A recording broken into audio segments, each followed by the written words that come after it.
Buenas tardes para todas, para todos, para toda la plenaria de la Cámara, pero sobre todo para las barras y para la ciudadanía que nos está viendo en la tarde de hoy. Quisiera empezar este debate lamentando que los responsables del saqueo a La Paz no se hayan hecho presentes en el recinto, porque nosotros no solamente citamos un debate de control político, sino también un debate de control público, en el que los ciudadanos, así ya no estén en los cargos de funcionarios públicos que los vinculan a este escándalo, están invitados a asistir a la plenaria de la Cámara para darle la cara al país. Y como preveíamos todos y todas que no iban a venir, pues tuvimos tiempo para imprimir estos dummies del señor Felipe Córdoba, que promovió la reforma a la Contraloría de la mano del gobierno Duque, sin la que no se hubieran podido robar el $500 millones de pesos de los recursos de La Paz. 7 veces la plata que se robaron en centros poblados bajo el ministerio de la señora Karen Abudinem. Y aquí abajo también está el dummy del señor Luis Alberto Rodríguez, exdirector del DNP, famoso por tener una mansión de 9.000 millones de pesos que nunca hubiera podido comprar con o pues por lo menos con los ingresos que honestamente recauda, director del DNP, que en este caso pidió coimas que se estiman junto con las de la Contraloría y las de varios congresistas en $500 millones de pesos. Entonces empezar lamentando que no sean capaces ni siquiera de darle la cara al país por sus decisiones en las direcciones de la Contraloría y del DNP. Asimismo, quiero denunciar públicamente que la Fiscalía General de la República no respondió nuestros derechos de petición, que con 56 días de antelación a este debate de control político radicamos. Es decir, la Fiscalía está obstaculizando un deber del Congreso como es el debate de control político. Además, un derecho de petición fundamental porque por lo que indagamos fue precisamente por las acciones o no de la Fiscalía sobre las denuncias que tanto Emilio Archila como los grupos motores desde hace tiempo habían radicado en este ente de control. ¿Qué es lo que esconden? ¿No que el que nada debe, nada teme? Entonces, ¿por qué no son capaces de venir a la Cámara de Representantes y por qué no son capaces de responderle ni siquiera a una congresista los derechos de petición? Este es un derecho fundamental, así que no puedo dejar de mencionarlo. Y por último, como introducción al debate, agradecerle a Valeria Santos y a Sebastián Nora, que fueron los periodistas que ante el silencio y la complicidad de los entes de control sacaron esto a la luz pública. Esto es muy importante, sobre todo en un gobierno como el del expresidente Iván Duque, que adoptó la decisión política de hacer trizas La Paz. Recordemos que no pasó un año de su gobierno, un mes de su gobierno, sin que atentara contra la implementación de los acuerdos de paz. Gastó un año de su periodo presentando las objeciones a la Jurisdicción Especial para la Paz. Perdió esa batalla en la Corte Constitucional. Recordemos también que asesinaron 327 excombatientes en su gobierno y no hubo poder humano que hiciera que adoptara medidas eficaces. Tampoco tuvo ni siquiera la dignidad de ir a recibir el informe de la Comisión de la Verdad, que tan importante ha sido para nuestro país. Y no contento con eso, sus funcionarios, y bajo sus narices, se robaron $500 millones de pesos de La Paz. Para explicar cómo fue este entramado, porque a mí lo que me interesa, ya que varios de ellos no son funcionarios, es que en Colombia se puedan hacer los ajustes institucionales para que esto no vuelva a ocurrir nunca. Por eso, aunque hay nombres que me indignan y los voy a ir mencionando, mi punto central son las reformas institucionales que permitieron este robo a La Paz. Me gustaría explicar el sistema. Primero, en Colombia, fruto del acuerdo de paz, se definieron 170 municipios conocidos, o bueno, una política para intervenir en esos 170 municipios que se llamaron los planes de desarrollo con enfoque territorial, PERET. ¿Qué características tienen estos municipios? Menos de un tercio de su población tiene acceso a agua potable. Menos de un tercio. 3 de cada 4 viviendas en estos municipios ni siquiera cuentan con los estándares mínimos. Su tasa de alfabetización es inferior a la tasa de alfabetización del promedio nacional. Y precisamente para invertir en estos municipios que han sido los mayores afectados por el conflicto armado y con los que el Estado colombiano tiene una deuda histórica, fue que se asignaron los recursos que se iban a administrar en el OCAT-Paz, los recursos del Sistema General de Regalías.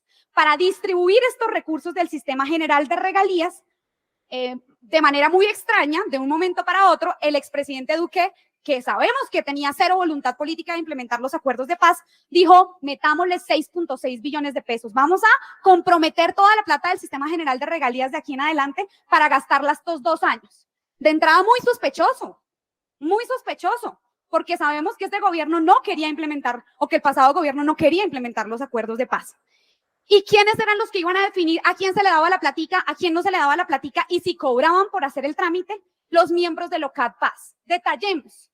¿Quiénes componían el OCAD Paz?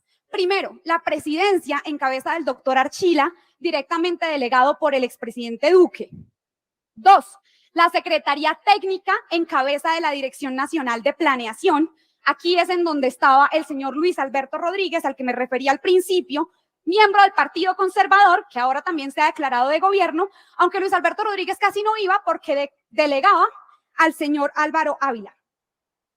Los siguientes, el tercer miembro al que me quiero referir en el OCAD Paz era el alcalde delegado, que era el alcalde del municipio de La Paz, hoy investigado por corrupción. También asistía el gobernador de Arauca, Facundo Castillo, hoy preso, hoy está en la cárcel, precisamente por tener presuntos vínculos con grupos armados al margen de la ley. O sea, hicieron un concurso nacional para ver quiénes eran los peores seres humanos que podían poner ahí y los pusieron a administrar los 6.6 billones de pesos de La Paz. Además, asistían honorables congresistas, invitados con voz pero sin voto, dentro de los cuales se encuentra el señor Wadid Mansur, del Partido Conservador, Sami Mereg, Ape Cuello y José David Name, senador del partido de la U, que por supuesto no esperaría que se hubieran levantado y hubieran denunciado lo que estaba pasando en el OCAD Paz, pero ya más adelante les voy a contar cómo fue todo lo contrario. Y por último, el órgano de control, la Contraloría, que se suponía que iba a alertar si había algún riesgo de que se robaran la platica. Todo lo contrario a lo que terminó ocurriendo. Este sistema, ¿cómo funcionaría en un país perfecto sin corrupción? Si fuéramos Dinamarca, ¿cómo funcionaría la plata del OCAD Paz? Primero, el grupo motor, las comunidades se reunían y le decían al alcalde, oiga, necesitamos un acueducto. Oiga, necesitamos un alcantarillado, porque sí, esas siguen siendo las necesidades de Colombia en el siglo XXI. Necesitamos un colegio, necesitamos energía. El alcalde, paso número 2, estructuraba el proyecto. Paso número 3, en este país de las maravillas, el alcalde le pasaría en el tercer paso el proyecto al OCAD Paz. El OCAD, de manera muy honesta, muy objetiva, en cabeza del DNP, le pediría un concepto al ministerio. Por ejemplo, si el proyecto es un colegio, el Ministerio de Educación manda un concepto y sobre la base de ese, entre otros requisitos, la Dirección Nacional de Planeación definía si apoyaba y si le daba el visto bueno al proyecto o no. Se aprobaba el proyecto y finalmente, último paso, todos felices comen perdices con el nuevo colegio en el municipio Pedet. Aquí quiero hacer un asterisco importante. En ese OCAD maravilloso pasó algo que también pasó en este OCAD en Colombia, y es que se definió que el criterio para aprobar los proyectos iba a ser el orden de llegada de los proyectos. Este fue un criterio que se violó, ahora sí, en la vida real en Colombia. ¿Qué terminó pasando bajo el gobierno de Duque y sus entes de control de bolsillo? Además, elegidos por este Congreso de la República. Los grupos de motor se reunieron, dijeron necesitamos un colegio, necesitamos una vía, necesitamos energía. Le pasaron el proyecto al alcalde, el alcalde estructuró el proyecto, pero en el tercer paso de esta etapa es que empezaron a cobrar los peajes. Si el alcalde no tenía un padrino político, uno de estos congresistas que asisten al OCAD, entonces no le patinaban el proyecto. Por esta patinada del proyecto, los congresistas, según las denuncias de alcaldes y de grupos motor, alcanzaron a cobrar entre el 3 y el 5%, y vamos a ir haciendo la cuenta. Después, aún con la patinada del congresista, por el visto bueno del DNP, le cobraban 5% adicional. Visto bueno sin el que el proyecto nunca se iba a aprobar en el OCAD. Pero bueno, menos mal estaba la Contraloría, que la Contraloría iba a decir, oiga, están cobrando la platica, aquí están cobrando un peaje. Pues no, señores.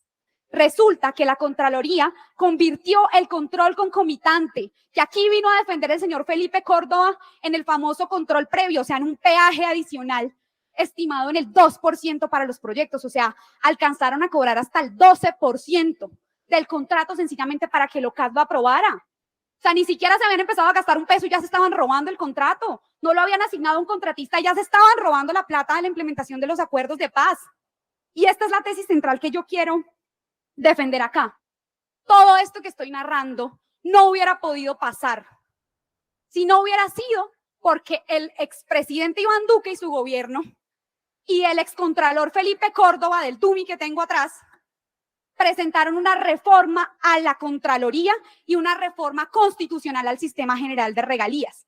¿Qué hizo la reforma al Sistema General de Regalías? Concentró el poder en la Dirección Nacional de Planeación. Aquí vinieron alcaldes, aquí y en las comisiones quintas, a decir, no concentren el poder en el DNP, las regiones tienen una voz que plantear acá. Lo concentraron disque para que no se robaran la plata. Aquí presentaron esa reforma al Sistema General de Regalías que concentró el poder en el DNP y además que creó mejor dicho, les pusieron la plata, el dinero en bandeja de plata. A los corruptos permitieron 6.6 billones de pesos del Sistema General de Regalías para la implementación de los acuerdos de paz sin el control necesario. Permitieron aprobar vigencias futuras para comprometer la plata del Sistema General de Regalías en un solo periodo de 2 años. Y lo más grave, la reforma de Felipe Córdoba a la Contraloría, que es un punto central de este debate, porque voy a cerrar el debate haciéndole una propuesta a este Congreso de la República. La reforma de Felipe Córdoba lo que hizo fue revivir el control previo. Para las personas que nos están viendo, yo entiendo que esto se puede escuchar mal, pero Jennifer, ¿cuál es el problema de que la Contraloría revise previamente que no se roben la plata?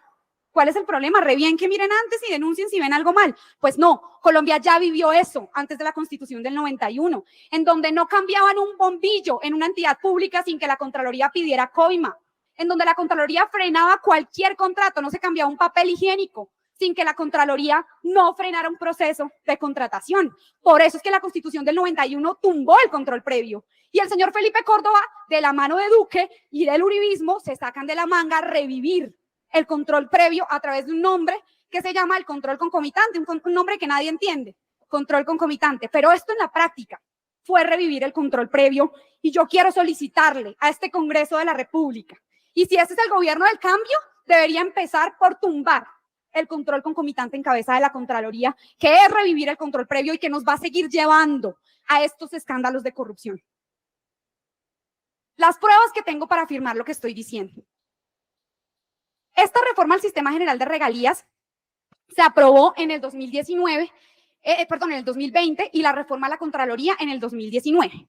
Resulta que los miembros del OCAD en el 2021, cuando ya se habían aprobado 178 proyectos de la vigencia anterior, o sea, el 2020, resulta que dicen, ay, oigan, ¿cómo así? No, aquí ya nos avalaron 178 proyectos. No podemos permitir que pasen sin que hayan pagado nuestro peaje. No lo dicen así, pero les voy a mostrar cómo lo dicen. La ley 2056, que es la reforma al Sistema General de Regalías, mantiene intactos los criterios para que se viabilice o no un proyecto en el OCAD. Pero estos señores del OCAD dicen, no, todos los que ya fueron aprobados en el 2020 me hacen el favor y me los devuelven. Porque como se aprobó una reforma al Sistema General de Regalías, tenemos que volver a revisarlos. Miembros del OCAD les dicen, oigan, pero ¿cómo así si acá no hay ningún cambio? ¿Ustedes por qué quieren devolverlo? Y ahí es en donde aparece la famosa Contraloría a inventarse problemas de los proyectos para hacerlos devolver a que pagaran el peaje. Imagínense que ustedes van de Bogotá a Chía, ya están en Chía, no había peaje, y los hacen devolverse a Bogotá y les ponen un peaje en la mitad. Eso fue lo que hicieron en el acta 54 de los OCAD Paz. Es tan descarado que les quiero mostrar. De los 178 proyectos aprobados,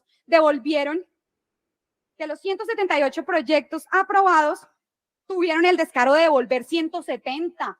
Un control que se suponía que iba a ser excepcional en cabeza de la Contraloría y que iban a subir en un sistema público de alertas, oiga, ojo con el proyecto tal de tal pueblo. No, devolvieron 170 de los 178 proyectos, fue para pedirles coima.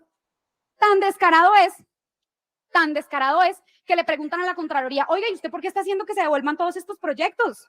Se lo pregunta Emilio Archila y responde Aníbal Quirós.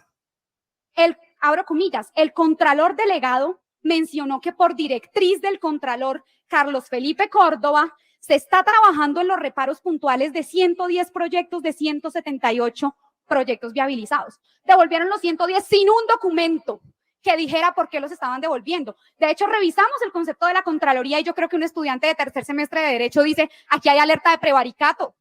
¿Por qué es que la Fiscalía no está interviniendo esto? Si están excediéndose las normas que está establecido en el control en cabeza de este ente. Representante, tiene 2 minutos para terminar, por favor. Se le agotó el tiempo.